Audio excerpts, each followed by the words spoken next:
Présent, votre séquence Histoire, c'est l'une des confréries musulmanes les plus répandues au Sahel, la Tidjaniya. À l'heure où les intégrismes religieux envahissent cette région, cette branche soufie demeure moins médiatisée. Elle est pourtant bien présente au Mali, au Sénégal, au Maroc ou encore en Algérie. Cette confrérie prône un islam à contre-courant des conservatismes et du radicalisme. Direction la Zaouïa de Fès au Maroc, son berceau. Des pèlerins du monde entier prient sans discontinuer dans la mosquée où repose le fondateur, Cheikh Ahmed Tidjane.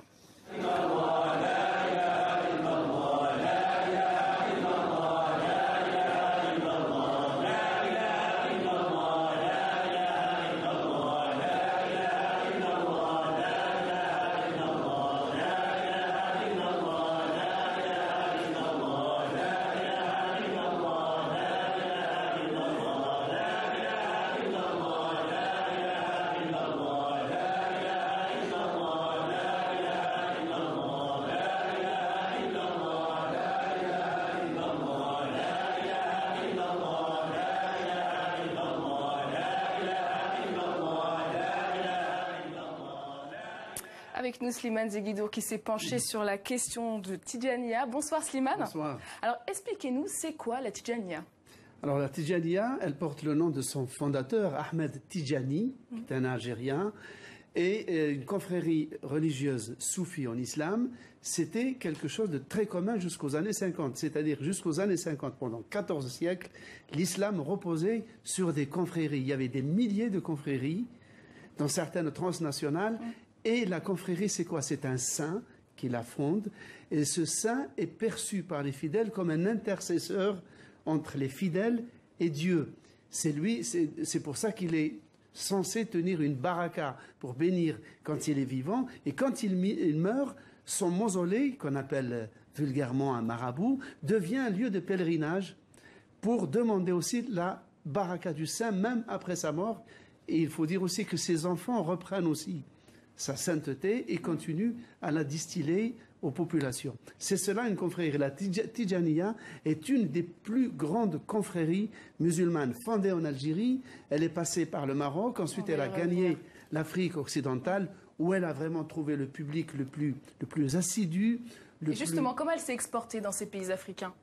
Alors, elle s'est exportée d'abord quand elle a commencé à avoir des soucis en Algérie sous la domination française. Une partie s'est exilée au Maroc, à Fès, parce que Fès, avec la grande et prestigieuse médersa de Fès, c'était déjà un centre de formation. Et à partir du Maroc, elle a suivi la route des caravanes qui descendaient par l'Afrique occidentale jusqu'au fleuve Sénégal. C'est la voie royale depuis l'Antiquité pour le commerce de toutes sortes de choses, y compris des idées. Et c'est pour cela qu'elle a, tout en étant présente en Égypte, en Turquie, c'est vraiment autour du Sénégal, mais aussi en rayonnant vers le Burkina Faso, la Gambie, le Mali, la Mauritanie évidemment, qu'elle a trouvé son bassin naturel où elle a été adoptée, non seulement adoptée, mais enrichie par des lignées de ulama comme le Hajj Malik Sy ou le Hajj Omar Tal. Il y a eu des lignées de très grands théologiens. Et pourquoi les confréries sont importantes en islam? Parce que la confrérie, c'est quoi? C'est l'islam qui est né dans le désert arabe, qui arrive à s'adapter aux mœurs, au climat d'une région donnée. Et donc il prend les couleurs, il s'acclimate, il prend les couleurs du terroir. Il devient un islam local tout en restant universel. Et c'est cet islam-là qu'à partir des années 50, le salafisme a commencé à homogénéiser et à en abraser toutes les couleurs et pour le réduire à quelque chose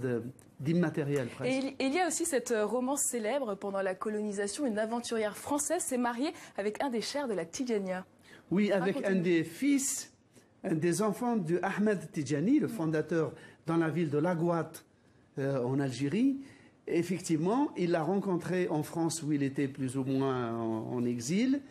Ils sont tombés amoureux. Ils sont revenus à Laghouat, très exactement à Ain Madi, qui est le berceau historique de la confrérie, et elle est devenue une maraboute. Elle était considérée que c'est comme si la sainteté dont avait hérité son mari s'était répandue sur elle, et elle était vénérée. Elle a créé des hospices, des écoles, des orphelinats, et quand son mari est mort, Elle s'est remariée avec un autre de sa famille et après elle est repartie en France où elle a été décorée, honorée, Légion étrangère, Légion d'honneur. Et donc elle reste un personnage très populaire en Algérie, chez les musulmans, mais aussi dans son pays d'origine, la France. Et comment aujourd'hui la confrérie est-elle devenue un outil de soft power pour des pays comme l'Algérie ou encore le Maroc? Ah, exactement. C'est vrai que aussi bien Rabat qu'Alger, il y a une espèce de bras de fer feutré, tout en dentelle, sans surenchère verbale, pour utiliser cette confrérie comme un vecteur d'influence, de rapprochement, de tissage de réseau entre l'Afrique et le Maghreb. Le Maroc se flatte d'avoir la tombe à Fès, ce magnifique mausolée à Fès, et quand les notables tijanes de l'Afrique vont au Maroc, ils sont reçus au palais, soit par le roi, soit par un proche du roi. Donc, ils sont complètement honorés. L'Algérie, qui elle a le berceau, n'a pas la tombe, mais elle a le berceau, la zaouia, donc l'oratoire où la confrérie s'est développée, essaye d'utiliser ça comme un vecteur pour son influence, son soft power en Afrique. C'est ainsi qu'en 2006, l'Algérie a organisé un congrès international à La Guatte et à Ain Madi, où ils ont invité des religieux et des notables africains de 29 pays pour essayer de ressusciter le lien sentimental entre l'Algérie, entre la Guatte, Ain Madi, et le peuple de la confrérie tidjane, dont la majorité, bonne partie, se trouve au Sénégal. Est-ce que finalement l'expansion du Tidjania n'est pas une manière aujourd'hui, parmi tant d'autres, de faire obstacle à l'intégrisme religieux? Oui, comme je le disais tout à l'heure, l'islam des confréries est un islam ludique, est un islam qui est enraciné dans la culture populaire, dans les danses, dans la musique, dans le folklore, dans la mixité, non seulement hommes-femmes, mais mixité musulmans-non-musulmans. Toutes ces habitudes, tout ce folklore, ce côté naturaliste, fêtard, il suffit de voir les moussem, par exemple, au Maroc, ou les pèlerinages à Tiwawan, au Sénégal, qui est la capitale mondiale des Tidjanes, pour voir un islam débonnaire, coloré et ouvert. Merci beaucoup, Slimane, pour votre éclairage. Assalamu alaikum wa rahmatullahi ta'ala wa barakatuhu. Di nuyu mbokk wul qul jaa al haqq wa zahaqa al batil. Di am mbégte lool di def benn taaliq bu ndaw rek benn commentaire ci vidéo bii nga xamee ni moom laa dugal léegi muy wax ci at-tariqatu at-tijaniya waaye tamit di leeral lu am solo li ma ci gën a ñor ci vidéo bi mooy ni nga xamee ni noonu la Maroc ak Algérie di xëccoo kenn ku ci nekk ngir bëgg aakimoo ci ni mu ko mën a waxee aakimoo intérêt yi nga xamee ni moo aju ci Afrique ak ñi nga xamee ni surtout ñoom ñoo gëm topp Cheikh Ahmadou Tijani Cherif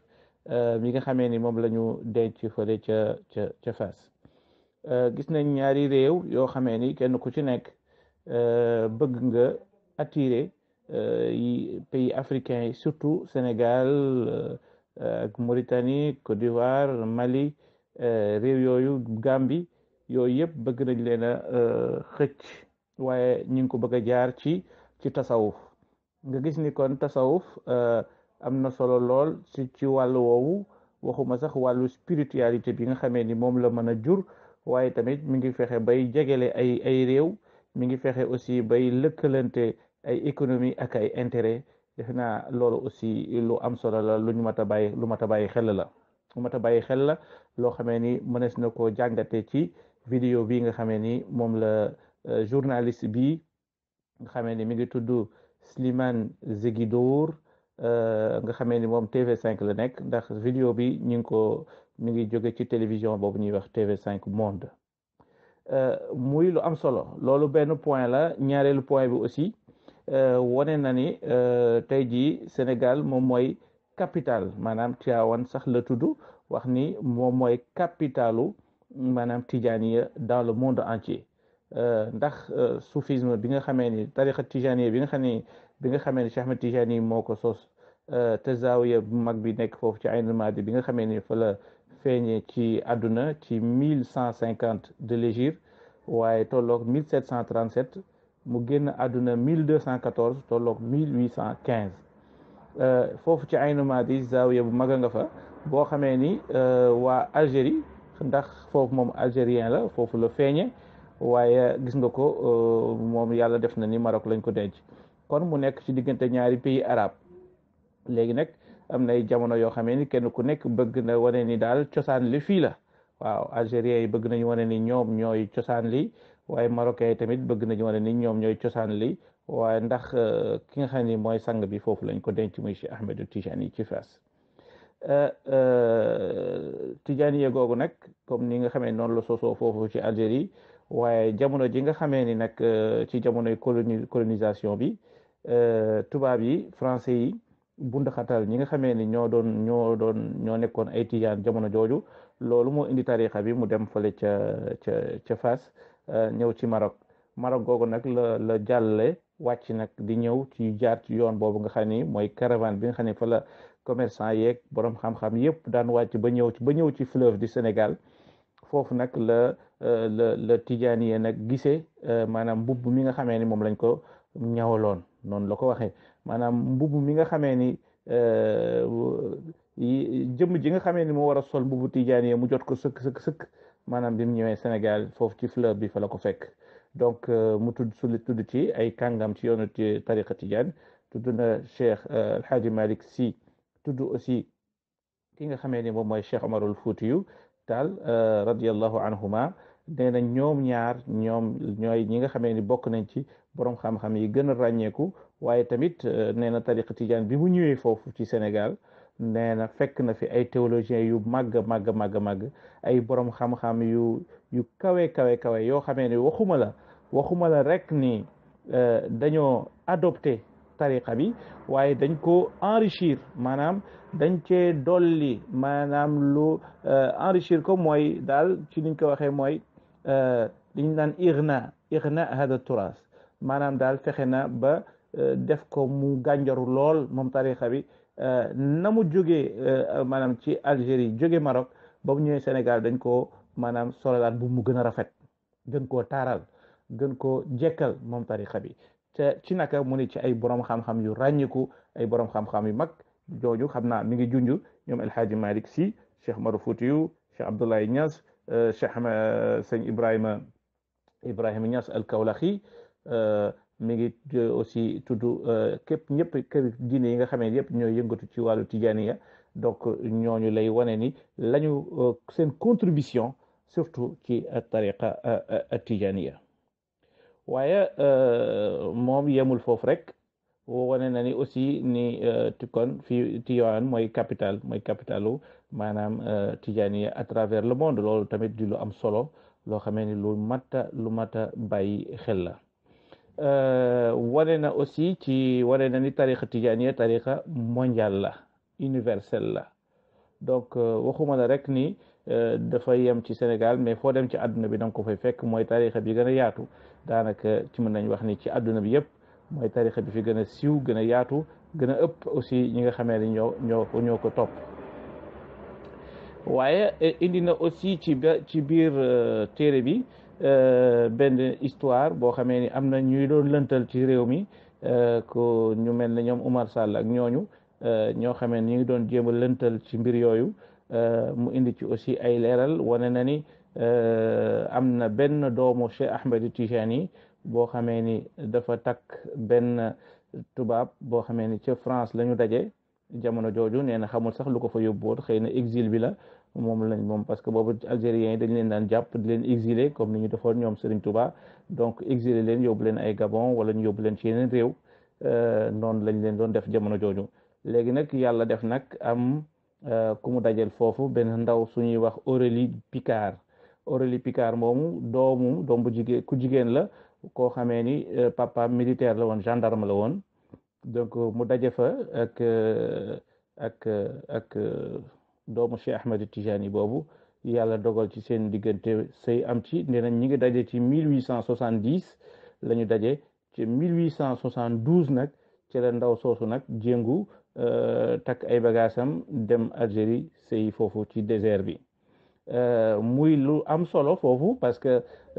mooy ni ndaw soosu tariqa tijaan yi yéem na ko ba tax mu bàyyi culture am bàyyi léppam maanaam dem nangoo dëkk ca désert ba ca àll ba te jamono jooju catholique bi le catholicisme da daan tere ay taalibeem maanaam catholique yi ñuy sëy ak jullit ñi ci jamono jooju décret la woon boo xamee ni pape bi moo ko décrété woon ci jamono jooju ñu doon tere chrétiens yi ñuy sëy ak jullit ñi loolu jamono jooju la ndaw soosu défier